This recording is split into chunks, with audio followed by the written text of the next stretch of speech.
to have you here on the podcast because when we talked about who can help us be intentional about time in the summer, you were the first person we thought of because you're so good at this.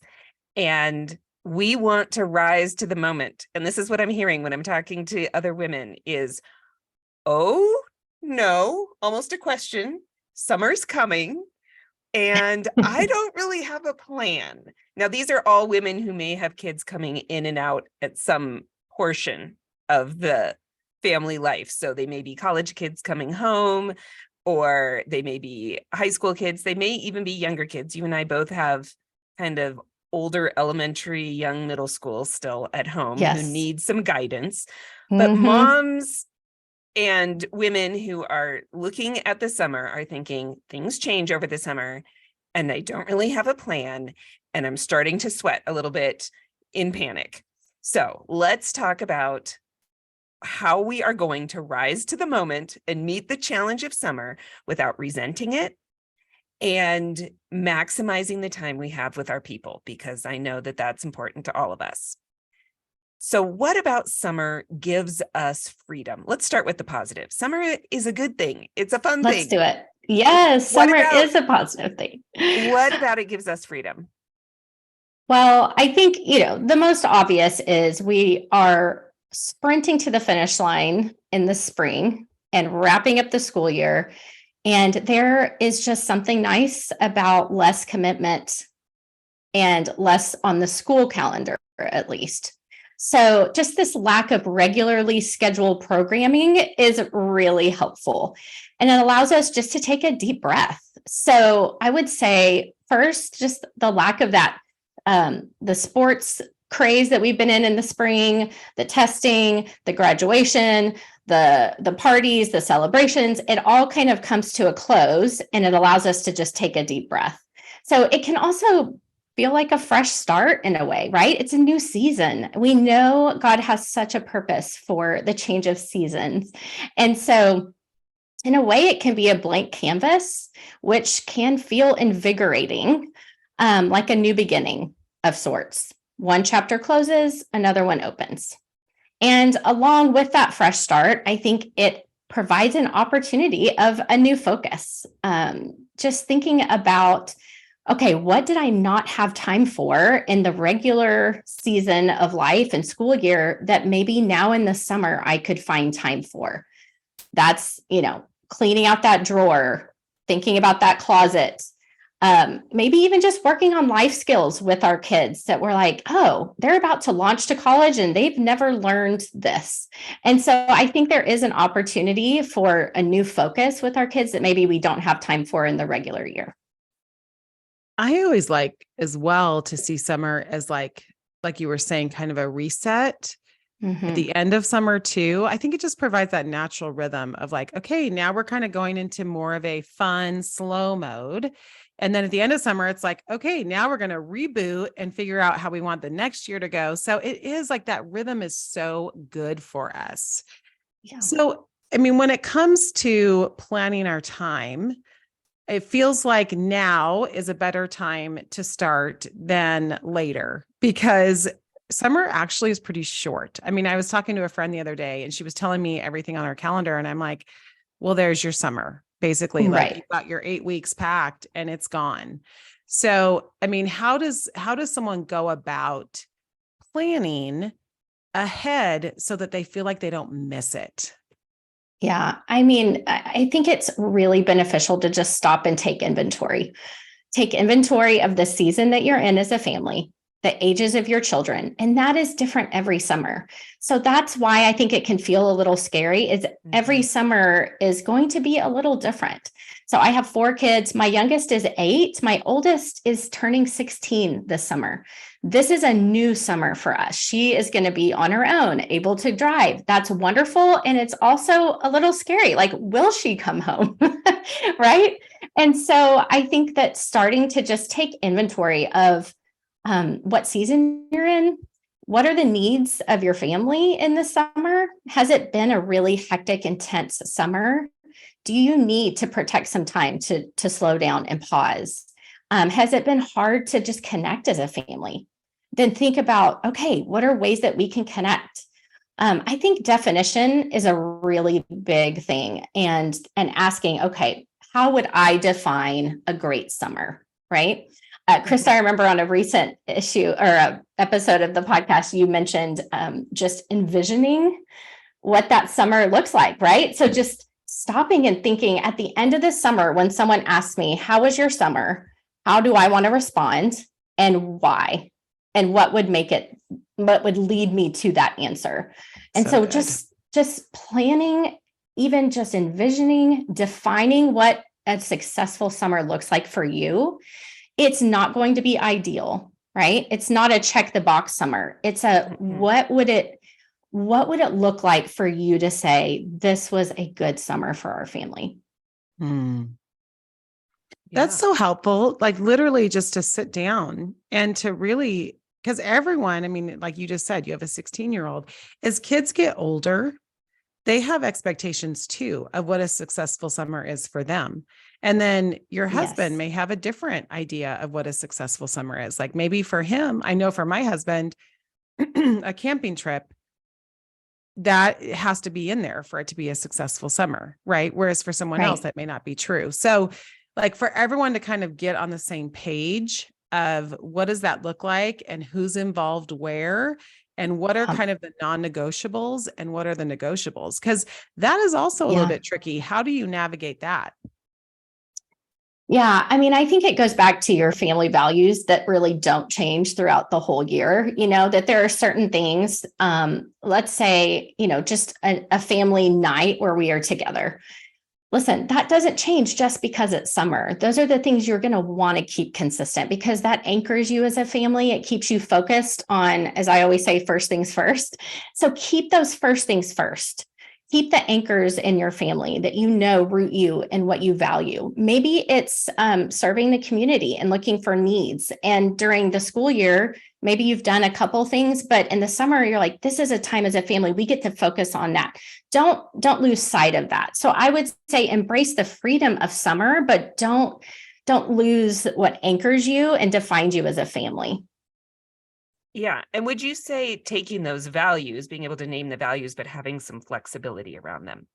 So like if having a dinner is possible during the school year, but you have kids who work restaurant jobs, so they're not home on weeknights, how do you take that value and adjust it because you do have freedom during the day? Yeah, I love that question because this is where we get the freedom and the creativity to make it work for us in that season. So if our teens or young adults are home from college and they're working, think about a way that you could just go up and have a lunch date, you know, as a family or even one-on-one, or say during a school year, breakfasts are really hard to pause and have this sweet moment as a family. So think of breakfast in a new way or a coffee, you know. So I do think it's taking that value and being creative with what does that look like for your kids in that season this summer? Okay, so let's talk about the feelings that women get when they are thinking, oh no, summer's coming and I don't have a plan. It can feel like there's a lot of pressure. What are those pressure sources as we consider summer, the things that make us break into a sweat before it's actually hot out? Right.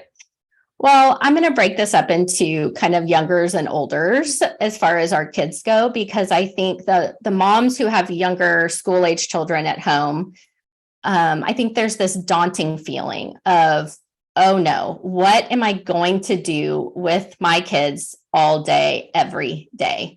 And it feels a little overwhelming. And I think it's hard for us to maybe even admit that there might be some dread involved of like, here we go again. So I definitely think that is a pressure of what am I going to do with my kids all day, right? For olders, there's this feeling, I think, of expectation and excitement that we're like, oh, maybe we'll have more time with them, right? And then that reality hits, oh, wait, they have their own friends that they want to be with every night. They have their own work commitments. They have their own, as Krista said, expectations of what this summer will look like. And I may not fit in that picture.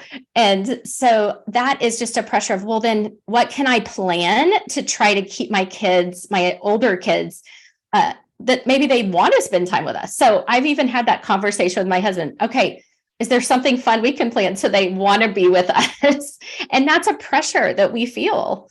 I think there's also, even though it's a new, fresh season, and that's exciting, there's still some same commitments, whether if you're working from home, working outside the home, there are still commitments that we have to keep. And that doesn't just shift because it's now June. And that, I think, leaves a lot of moms feeling, how can I really keep up with all of it? Because now I've got to keep up with my work responsibilities, these deadlines that are due, and kids that are staring at me like, Mom, what are we doing today? Right. And I think that can actually lead us to some mom guilt of, oh gosh, okay, if I don't have a plan every single day, then I'm going to go crazy and they're going to go crazy. And we just put so much pressure on ourselves just to try to avoid that guilt or regret. So what do you say? How do we walk through these pressure points and recognize, okay, I do still have work that needs to get done. And you're standing here looking at me, asking me what we're doing today. What do I do? What do I do?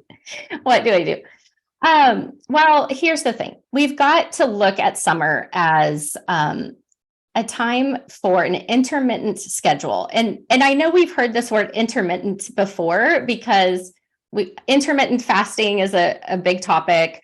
It really just means irregular, that it's not consistent. And that's honestly what causes a lot of fear for moms is that, wait a second, I don't have my predictable school routine, sports practice, type of rhythm. Now it's a little less predictable. And so I would say to counter that fear of like, what are we going to do?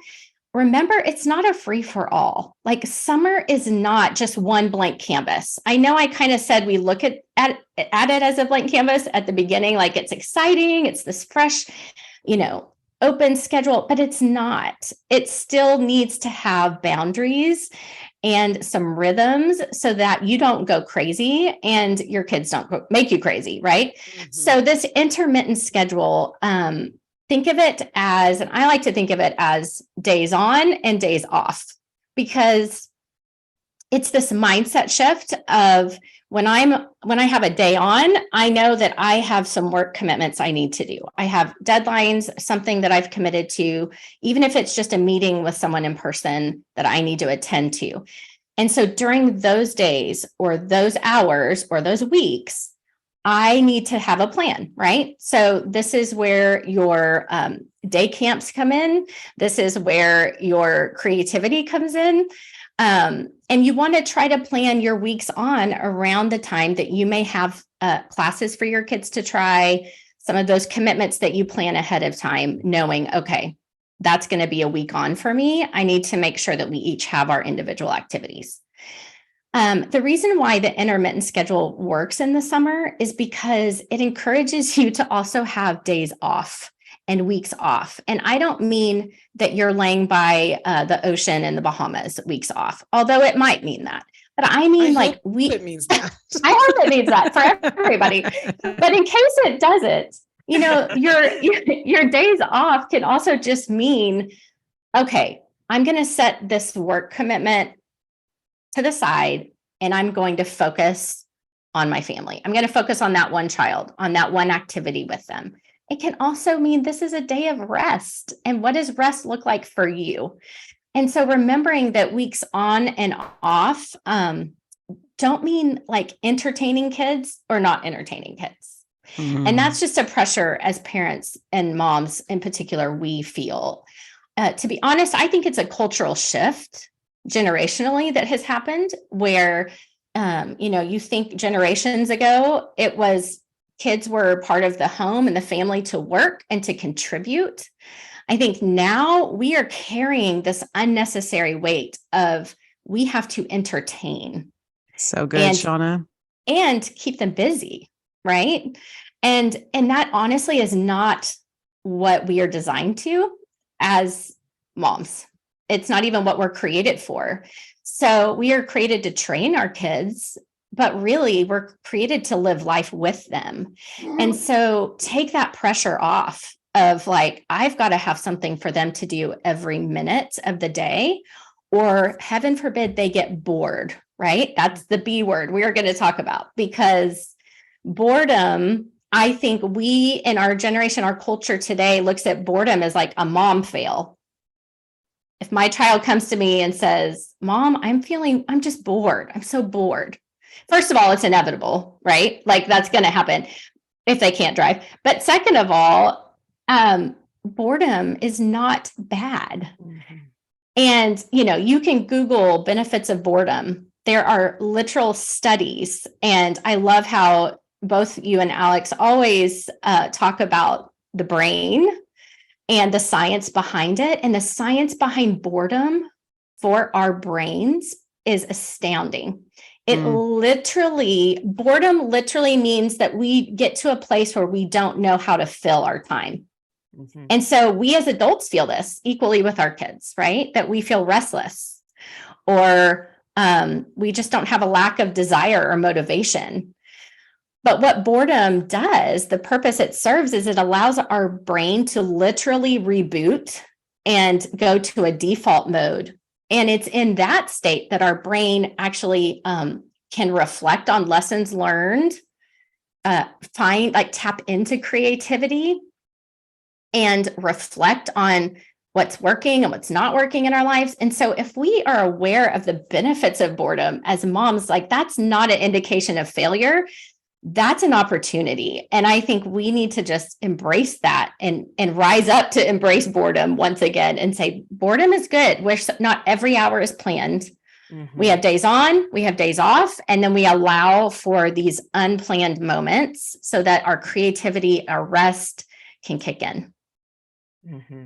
I'm going to ask a real practical question around that, because boredom for older kids equals being on devices. Right. Because they don't like to be bored, and they go straight to devices when they're bored. Right. So give us some parameters, or even just some wisdom and guidelines on how do we navigate that when they are older, they have more freedom. We're not kind of policing them as much when it comes to digital use, but it's still not healthy for them to be turning to devices all the time in their boredom. Yes. I mean, this is the tension we all face, right? And I think there's a couple of ideas I want to throw out there, some things that have worked for us and some things we're still trying. But one, I think having a conversation is really helpful with our kids, right? Having a conversation and just saying, what could this summer look like for you? I always start out the summer with my olders, because I have two teenagers in the home. What is something new you might want to learn or just do this summer that it can be random, just anything, and try and, get to the heart of where are they coming from? Like, they are probably burnt out from school. They need some time off, and we are that doorkeeper for them. We are a helpful boundary setter for them, and to know, hey, listen, you've just come off a really intense season. What would it look like for you to rest? And what would it look like for you to enjoy this summer? And I think having that conversation, you'll be able to just pick up on some things that maybe they could fill their time with that you can help usher them into, right? So I think having a conversation, I think too, our kids need to work. And this is not going to be popular. I understand. No, it's true. But they need to work. And that doesn't necessarily mean outside the home. Mm-hmm. So just last week, a neighbor came over and asked if my 13-year-old son can help out with some lawn work. He saw him mowing our yard and thought, hey, would that be helpful? Ding, ding, ding. Yes, actually, that is helpful. And I think finding a job for them, whether there's money involved or not, is irrelevant, right? This is instilling these life skills and honestly not giving them idle time. Proverbs speaks to idleness. And I think that we need to think about that again with our kids, that it's not screen time as the enemy, but just idle time. And Mm. so how can we help them see the difference of fruitful use of time versus idle time? So I think about, even youngers. I mean, think about chores that they can contribute to in the summer that are different than the school year. For our older kids, maybe it is working at a coffee shop that year, or waitressing, or working at a bookstore, whatever that seems kind of flexible, not intense, still gives them a break, but they need a purpose with their time. Mm-hmm. And I'm a big believer of work. Yeah, it just has countless benefits, doesn't it? I mean, we're always complaining about entitlement. Well, what fights entitlement? Work ethic, right? Or we're always like, get off your screens. Well, okay, then we need to have alternatives, and this whole idea of like, we all contribute. So we all contribute to the family in some way. And then also when they are getting paid, it teaches them about money. And it gives them a frame for, okay, this is kind of how much money is worth. This is how much I have to work to get this amount of money. Oh, wow, this is kind of hard work. So all of a sudden, money starts to take on a new meaning as well. Absolutely. Especially, I mean, my daughter and her friends eat out all the time. Right. And there is no draw to come home for a home cooked meal anymore. They're just going to go run out and grab something. Right. And so there is an element of stewardship that we want to be walking alongside of them and helping them. And the summer is a good time to do that because there aren't as many distractions.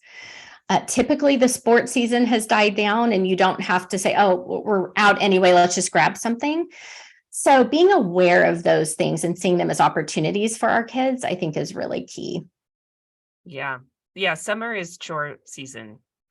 I'm not really good during the school year, but in the summertime, they have more time and I need more help because the truth is everyone's home eating all the time. It's like back to COVID lockdown, right? Where the fridge is just constantly open and the food is constantly out. And so the number of dishes and just even the kitchen, just the kitchen, is more work in the summer with everybody home all day, every day. So I do think for moms who maybe are like, oh, I just am not really that good at it.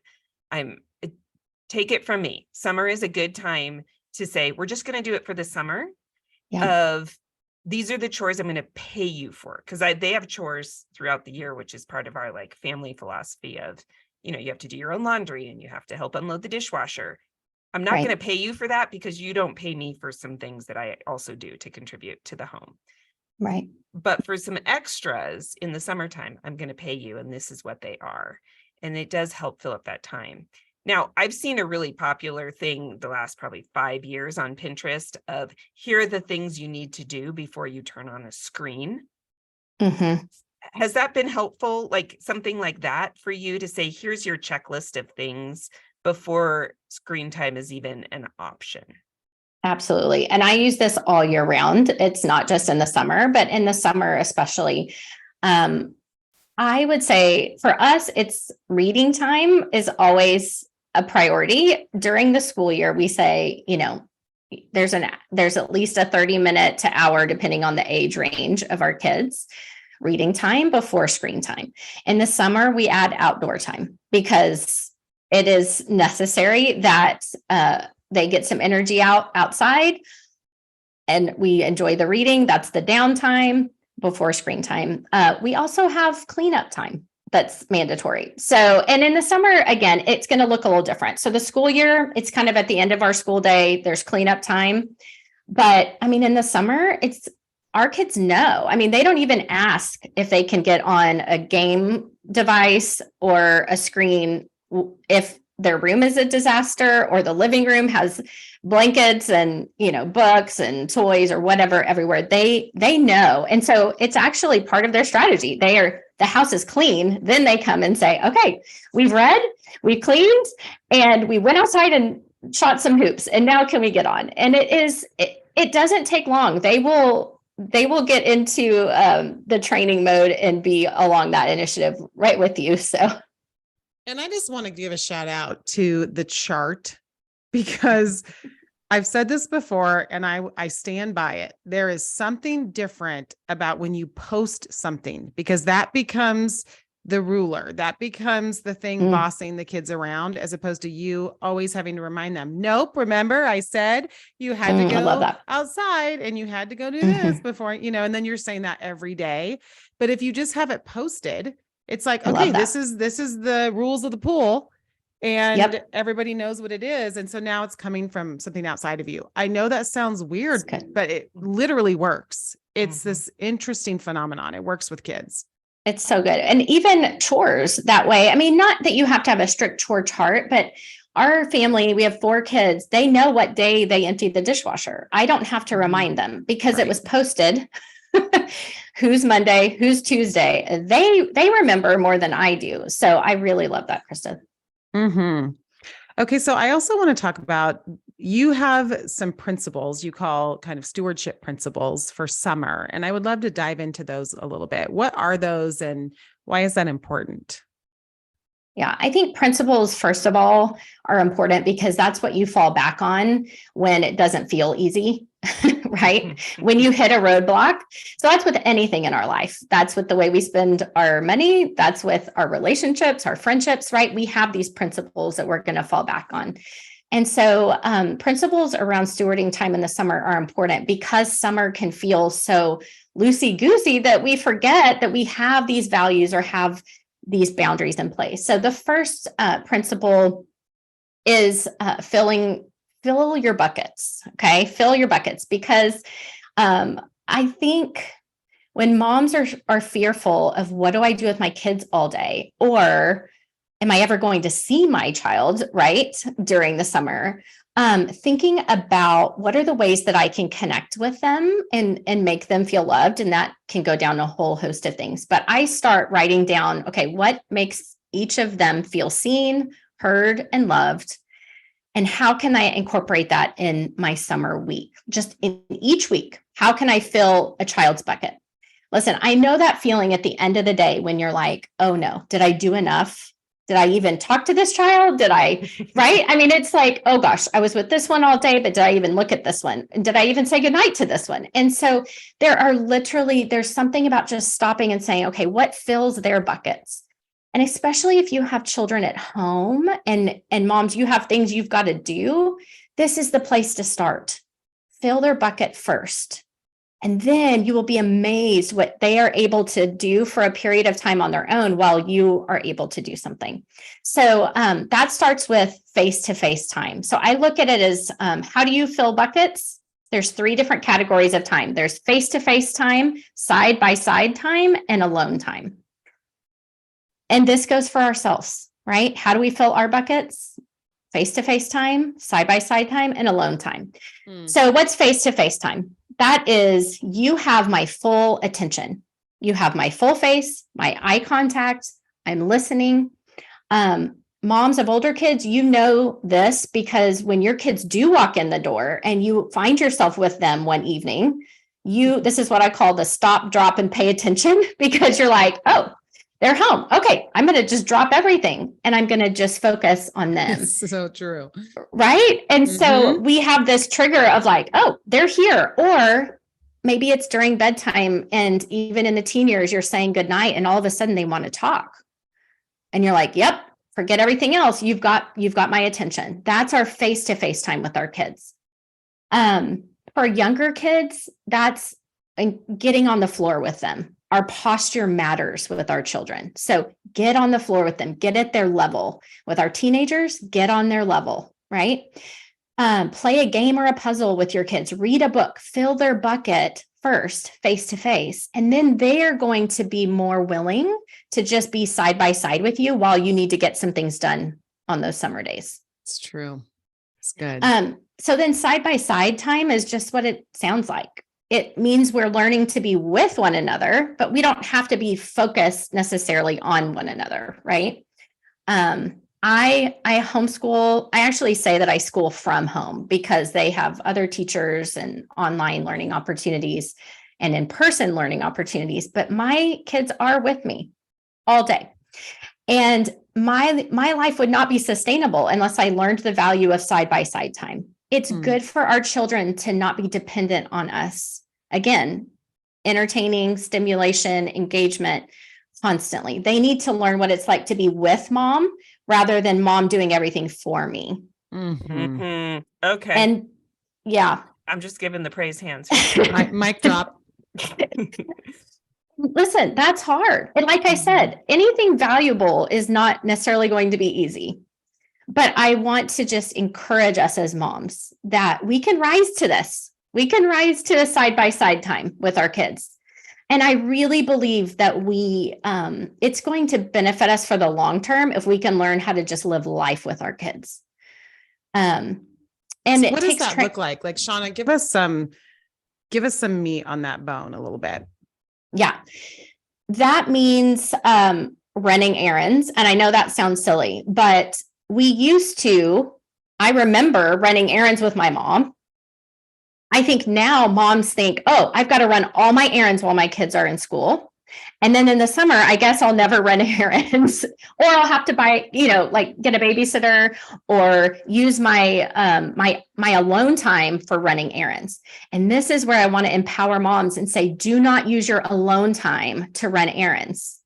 Bring, as hard as it is, allow your kids to walk with you into a grocery store every once in a while so they can even learn the life skill of evaluating which item to get, paying for something. I mean, these are the things our kids are going to lack because we are not living life with our kids in the same way. I would say even just conversations, a friend stopping by the house, or I need to drop something off at someone's home. And I'm like, I give my children an option. I need to go run this errand. I need to drop this by so-and-so's house. Do you want to come with me? Sometimes they're like, no. Sometimes they're like, yeah, I'll come. And I think it's fascinating because they get to be there as I just engage with someone else. And this is how friendships are cultivated. It's not over the phone. So I think those are just two examples. I could give a lot more, but it's something I am really passionate about because guess what? You do not have to put life skill training on your schedule for 10 a.m. Life skill training for your children is just include them in your life. Yeah, it's really good. And I think as we switch that thinking, we start to see opportunities for that. And we start to say, also, I mean, I even think about just the whole selfishness versus others focused, right? And how when life revolves around the kids and everything they need, well, then all of a sudden they come to understand the world revolves around them. And so even as you're talking, I'm just even thinking about, how we get them to consider others is by them having to consider others. And Absolutely. Whether that's you or the neighbor you're taking a meal to, or maybe you're showing, like in our house the other day, there was something my parents were doing that was important to them. And that was an opportunity for my son to make time in his Saturday night schedule, which, can we just say, for a teenager, the Saturday night schedule, it's a thing. High premium on that. But for him to come up with a third way, because that's what we did. I said, okay, I know you have plans, but is there a third way? Is there a way you can still drop by and be a part of it? Because this is important to them. And he was so glad he did. And he had a great time, and it was, it was wonderful. But again, it's that getting out of their own bubble a little bit. It benefits everybody and it benefits them. Absolutely. And it takes training and practice. I go back to scripture. I mean, Deuteronomy tells us, train up a child in the way they should go, not entertain a child in the way they should go. Keep them busy, and it is hard. I want to keep them busy sometimes too. Sometimes I just want them to go sit and be on a device. And you know what, moms, we do have that freedom. That's okay from time to time. It as an exception and not the norm, right? And then it still is a privilege that they get to see as a privilege. I get to get on the screen time. It's a privilege I get to go out with my friends on Saturday night. And they're thankful. Thank you, Mom, for letting me play video games for 30 minutes. And that's where we want to, I think, land on this, is that there's freedom, but recognizing that you have an opportunity, especially during the summer, to say, you know what, during a school year, you may not be able to come with me at all times for things. Why don't you ride with me today? Mhm. Let's go. So good. I'm a big proponent of that. Love it. Then let's talk about alone time. Yes, let's talk about that. Alone time is important for the kids and for us. There is no mom that can last and sustain motherhood without alone time. There is no badge at the end of this journey for you doing all the things. And I say it often because I think moms need to hear, like, you don't have to be the hero. You don't have to do it all. You've got to find time to be alone. And that means anything from rest to a walk outside to maybe even a whole day. Like, find some alone time. For our kids, and I'll start with youngers. I think this looks like rest time and not just nap time. I mean, I've pulled out the sleeping bags in the living room and said, I know no one naps anymore, but you're going to get a sleeping bag or a blanket and you're going to find your spot, and I'm going to play an audiobook. You're going to color, you're going to read. Now that I have older kids, they can just get a book, they can read, they can draw. They need alone time. I think for our olders, we just need to help them protect alone time. So I had this conversation recently with my oldest, and there is something every night to say yes to for her. And I'm thankful for that, right? This is what we pray for as parents, that our kids have things to say yes to. But I also want to come alongside of her and help her find her boundaries too. Mm-hmm. And so asking her, what would it look like this week for you to just have some time for you? And maybe it's not a Saturday night, but maybe it's a Thursday night, and you just say no so that you can recharge or just have some downtime. So being aware of when, especially for our teenagers and our young adults, if they're coming back from college, they're used to having all of that freedom, and just saying, hey, listen, I know you're back. I know there's so many people you want to see, but I really want to help protect your downtime. What would that look like for you this week? And just have that conversation. I think that's good what you just said, because I think different kids will struggle in one of the three categories. Like, some kids aren't going to struggle with alone time because they're more prone to that.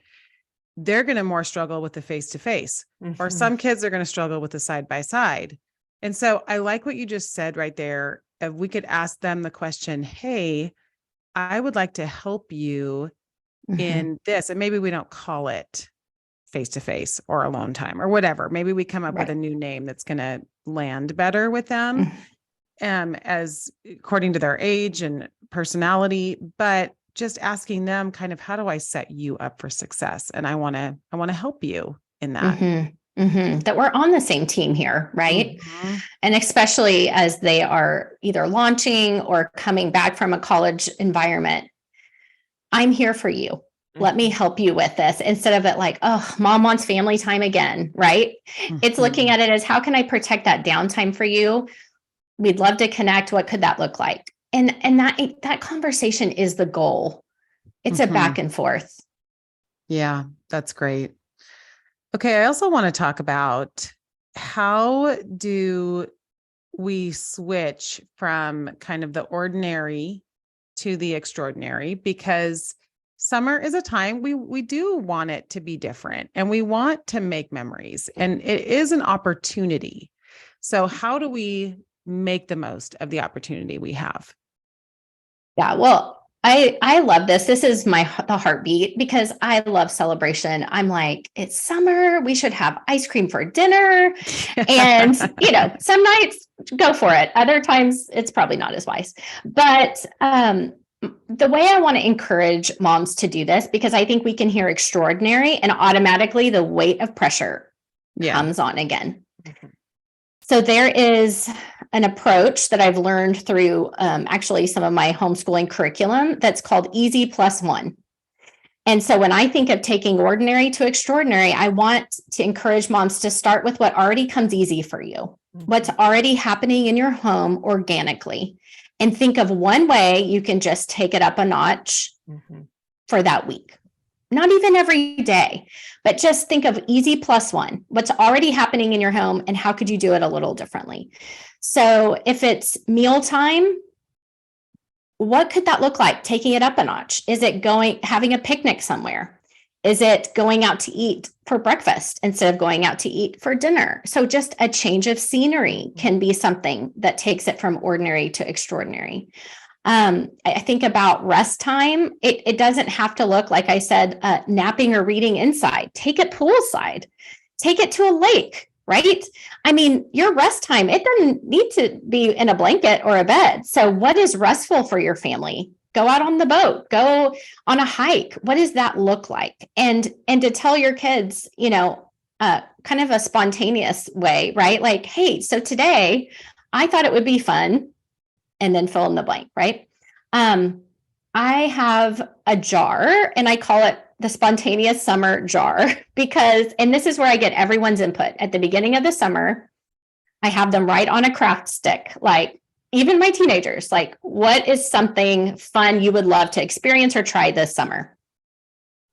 And I don't even read them all. They just write them down. I throw them in a jar. And when we find ourselves in this lull, right? Like sometimes you're just like, it is a Tuesday at 3 p.m. What are we going to do? Every once in a while, I'll say, okay, go pull something out of our jar and let's see what it is. And it is so fun. And maybe you can't do it right then and there, but you can say, okay, this we could do on Thursday this week. Let's do it. And it is so fun to try and figure out how to add that spontaneity into your week. And I think it keeps it fun and exciting for the kids. Sometimes I've done a yes day, where you don't tell the children that you're going to have a yes day, but in your head, you're like, okay, as far as it is reasonable, as long as it's reasonable, I'm going to say yes today and go with it. Go with it. I think inviting a friend along, right? Especially for our olders, I think sometimes we can be so protective of wanting our family time. And this is something my son he's about to turn 13 in 2 weeks, and we're going on vacation. And I realized, oh no, we are driving back on his birthday, his 13th birthday.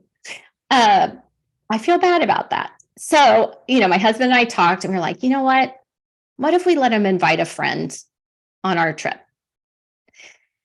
It's made the whole experience incredibly different. It's just an easy thing. We were already going, we already had plans. And it's like, you know what if you brought a friend and he is over the moon? It wouldn't even have to be on a vacation. I mean, if you're going out to eat and you're like, hey, do you want to invite a friend with us? And just rotate, if you don't want to take 20 people out.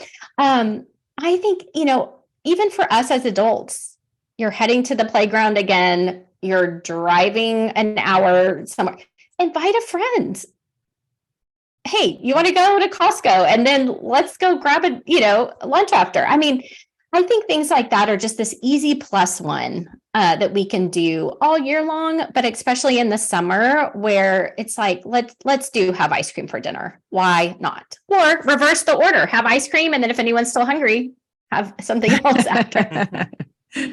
Those are such great practical tips. And I do think just getting in that mode of creativity too, like when I'm listening to you, it just automatically gets the wheels turning. And you can apply that to any aged kid too, which I like, is you can just pivot things just a little bit and tailor it to your family, but it's just all so good and intentional. And you can use the diminishing horizons where you put some boundaries on there, and then the creativity, they have to be creative. So just last week when I was in panic mode about summer, I said to my two youngest, okay, I want you to make a list of things you can do this summer where you don't need anyone to drive you. So you're allowed to walk places and it doesn't cost money, because, they want to go to the jumpy place that's like $35 a kid. Right. Every day. I'm like, okay, those things will always be an option. Like I can always pull that out because it'll be a win. I want you to help me think of things that are more of the mundane everyday that we can point to and say. So they came up with, I mean, it's things like walk the dog with the neighbors because the neighbors also have a dog and are their friends. Those go to the park, tie dye. We have a craft supply section that we should never have to go to a craft store again, right? With all of the supplies we've bought. And so it's just organizing it so that we can come up with some projects and use what we already have. But they were okay with the boundaries that I set of this. And that's why I liked also your point of do a yes day without telling them it's a yes day, because I've heard of kids going crazy, like, well, it's my yes day. So you hold those cards close to your chest. Yeah. That's yeah. Great. But I love, Alex, how you talked about they were thankful for those boundaries. That reminds us why we're doing some of these things anyway, through the summer, right? It's not a free for all. A free for all is a recipe for burnout on behalf of the mom and kids running amok, right? Or on screen time all day long. So having those boundaries is actually a loving thing for both you and your kids. Well, it just started sparking creativity to Krista's right. Absolutely. Of like, okay, we together have to start thinking this way because it's coming. Summer's coming. And I cannot be with you all the time. I'm all about the side by side for some of the time. But what are some things that we can set up for success? Because I want to set us all up for success and to be thinking about it. And they have referenced that in the last week of saying, well, remember, I put that on the list. I was like, great, awesome. It's on Post the list. Post it. Oh, they wrote it on the whiteboard in the kitchen. So it is not being erased. It's there. Well, and I like too, Alex, what you were saying about the crafts. I mean, sometimes it's just a matter of us blocking out time of saying, okay, Monday afternoons, it's craft day. And then we have a list of all the craft supplies we already have. And now they just decide, okay, I picked that one. I want to do this. Right. And so some of it is just like that loose structure that we provide can create so much freedom for kids. But we just have to kind of get it set up, just tee it up. It's just like with a golf ball, right? You got to just tee it up a little bit and then it'll fly. But you got to do that little bit of work on the front side. Yeah. And looking at your time as blocks of time so that you're not scheduling from, 2 to 2:30 craft time. But Monday afternoons, we will do craft time. And the kids learn that. And it can look differently each afternoon, or each Monday may look differently. That's the thing we have to hold loosely in the summer. It may work this Monday, but next Monday you're at camp, so that's not going to work. And then the next Monday we have grandma coming over. And so not losing sight of that, but recognizing that there in any given day, there's reading time, there's rest time, there's outdoor time, there's screen time, there's cleanup time, there's craft time. And then all of a sudden you have your day that has some structure around it without it being a dictated schedule. And that is where our kids flourish, is knowing kind of, especially in those elementary, middle school years, where they know what are options. And I want to too encourage any grandparents that are listening, like what an opportunity there. And what a blessing, especially if people are working and they need some work time to be able to, take grandkids and to use some of these ideas with the grandkids, I think would be such a gift to parents. So I think this applies in so many levels.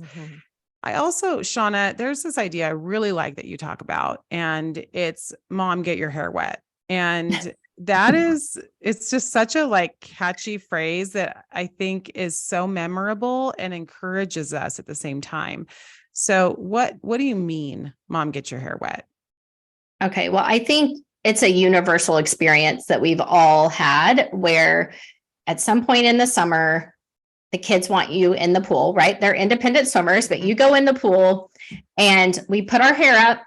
And we're like, I don't want to get my hair wet because I don't want to have to take a shower. I don't want to have to get ready again. So real. It's you're so real from here, so shoulders down. Yeah, we are like treading water and like trying to just keep our hair out of the water. And or I'll get on some kind of floating device and it's like a trigger for every child. How can I flip mom over? Right.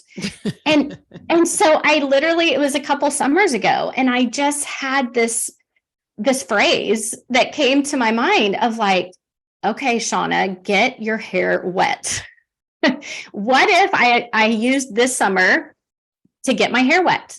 What would that look like? And it became kind of this challenge with myself of like, what are ways that I can just have fun with my kids, get my hair wet, take another shower? I mean, okay, why am I missing this opportunity, right? Just because I don't want to take another shower. Yes. And so I just in my own mind, and I now have used it on a free download of, strategies for the summer of just, mom, get your hair wet. If there's any mantra that will help carry you through the summer, so that you can celebrate the opportunity instead of, dreading it, think of a way that you can just get your hair wet. And I don't mean swimming. I mean, if your kids are going zip lining, throw that harness on and scream the whole way across, but go for it, right? If they want to go on a bike ride, sure, sometimes let them go on a bike ride, but sometimes get on the bike and just ride with them. Totally. And I think as moms, honestly, we've lost the joy of motherhood, which is that it's getting to just jump in, get our hair wet, ride the bike, and just go play with our kids. And so that's a challenge to myself, and I'll throw it out there to anyone else that wants to accept it. Amen. Challenge accepted. And I will say that, how do relationships grow? Through play. That's right. They do. From 2-year-olds to 50-year-olds, relationships grow through shared experiences and play. And so I don't know when we stop playing, but we need to play more. We just do. And so that's such a good call. It's just a good call for all of us. Okay, Shawna, as we are wrapping up today, I would love to hear, because you work and you also school at home and you also have summer and and you also have a spouse who works from home a lot of the time. Yes. So talk a little bit as we're closing today, just about in the summer rhythm, how do you balance work and a spouse who's working from home and all those different needs that you have? Yes. Well, it's imperfectly, but I think applying a lot of what we've talked about today is what gets me through a school year. And then even how do I transition from a school year at home into a summer at home? And so all of these dynamics have influenced really what we've talked about. So for our family rhythms in the summer, I don't want it to look like our school year rhythms. I need a break. I need something that's a little different. And that's why I love that ordinary plus one, that easy plus one. I take these buckets, these blocks of time, face-to-face time, side-by-side time, and alone time, and I rotate them strategically. And so here's how that works. While we have breakfast, our face-to-face time, even if it's not with every child, is over breakfast. We have a family devotion. Some kids are listening. Some kids may not be listening, but that's my face-to-face time with them. After face-to-face time, then I say, hey, mom has a couple things I need to do. If you need help finding something to do, I will help you. If there's something you would like to do in this time, go for it. And because I've had that face-to-face time at the beginning, they are able and actually really excited to have their alone time with whatever it is. If it's a Lego building session happening, if it's going outside and running around our trail, whatever that looks like, depending on the age. And then after I do, I have a little bit of alone time, we come back for lunch. I'm like, who's hungry? Face-to-face time or side-by-side time. Some of them have already gotten their lunch and we're just all eating around the table, but we're not necessarily having this deep conversation. It's just we're living life side by side.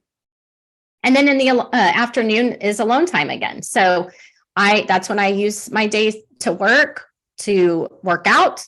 If I need to do some writing, and that's when I encourage them, grab a book, do some reading. What other things do you have going on today? Is this the time you need to go help the neighbor across the street? I mean, that's that time where I'm like, what's on your plate? How can I help you do that? Now I'm going to pull away for a little bit. And I think just letting them know my work time is not indefinite. Mm-hmm. They know we've had FaceTime. They've had my full attention. I filled their buckets.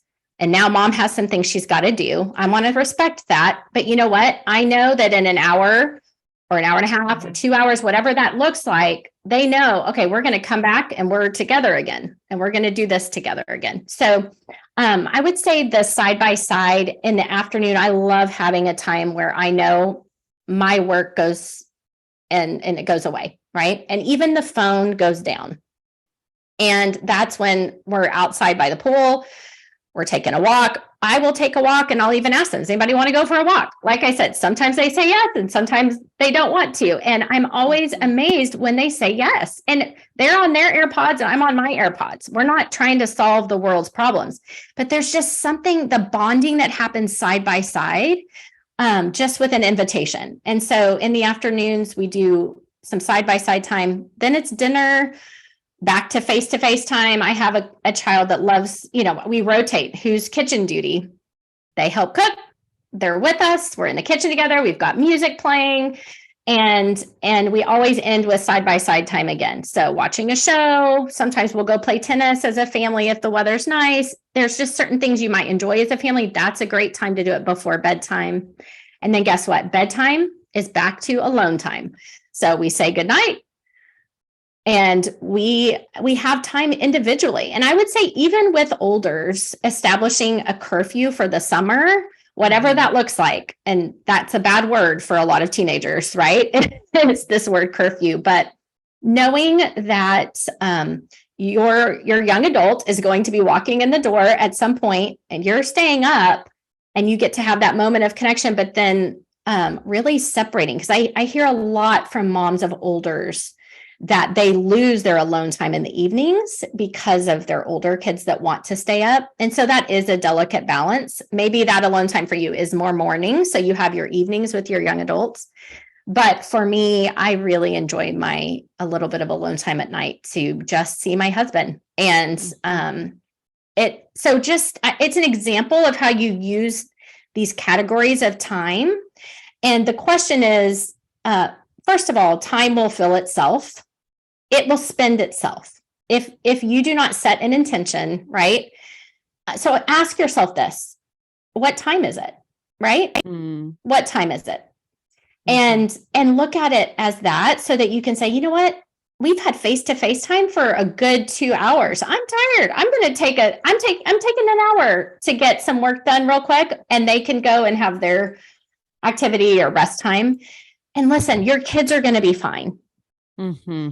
They're going to be fine. And you might be that mom, but I promise you, you will run the race of endurance and you will enjoy it when you just follow just some of these simple strategies of recognizing, filling their buckets, recognizing what time is it, right? And then keeping some of those consistencies there for your family. What you value, let the summer be a time. If you're like, you know what, we've fallen away from that value, let the summer be the time that you implement that back, because by the time the fall hits again, you're not going to have the same energy and ability to implement something new. So start now, start in the summer, and it can be really life-giving.